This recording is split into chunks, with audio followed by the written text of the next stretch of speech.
Proses pelatihan. Dan Yesus makin bertambah besar dan bertambah hikmatnya dan besarnya, dan makin dikasihi oleh Allah dan manusia. Lukas 2 ayat 52. Sebagai seorang anak manusia yang sesungguhnya, Yesus mengalami proses pertumbuhan fisik dan rohani. Ia harus bertambah di dalam hikmat karena kasih karunia Allah ada di atasnya. Kodrat manusiawinya berkembang secara sempurna seperti yang diinginkan oleh Allah. Ayat ini merupakan sepenggal kisah kehidupan Tuhan Yesus di usia 12 tahun ketika Yusuf dan Maria membawanya ke Bait Allah di Yerusalem. Kisah-kisah selanjutnya adalah kehidupan Tuhan Yesus ketika ia sudah mulai melakukan pelayanan dan memberitakan firman di usia 30 tahun. Ada kira-kira 18 tahun kehidupan Tuhan Yesus berlangsung tanpa keterangan apapun. Dari Matius 13 ayat 55 dan Markus 6 ayat 3, kita tahu bahwa ia dibesarkan di dalam keluarga besar, bahwa Yusuf ayahnya adalah seorang tukang kayu, dan Yesus tetap tinggal dalam asuhan mereka serta belajar keterampilan seorang tukang kayu.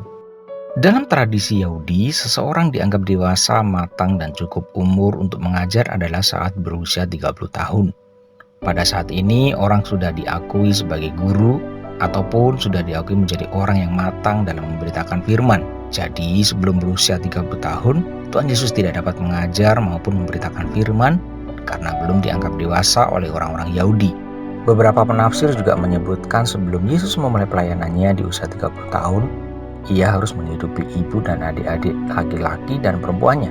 Karena nama Yusuf tidak pernah disebutkan lagi di dalam kitab-kitab Injil, mungkin sekali bahwa Yusuf telah meninggal sebelum Yesus dewasa.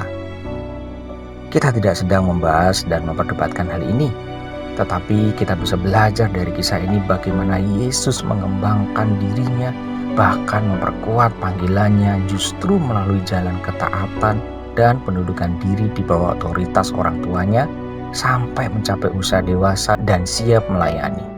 Yesus juga tidak mengabaikan tanggung jawabnya sebagai seorang putra sulung di tengah-tengah keluarga.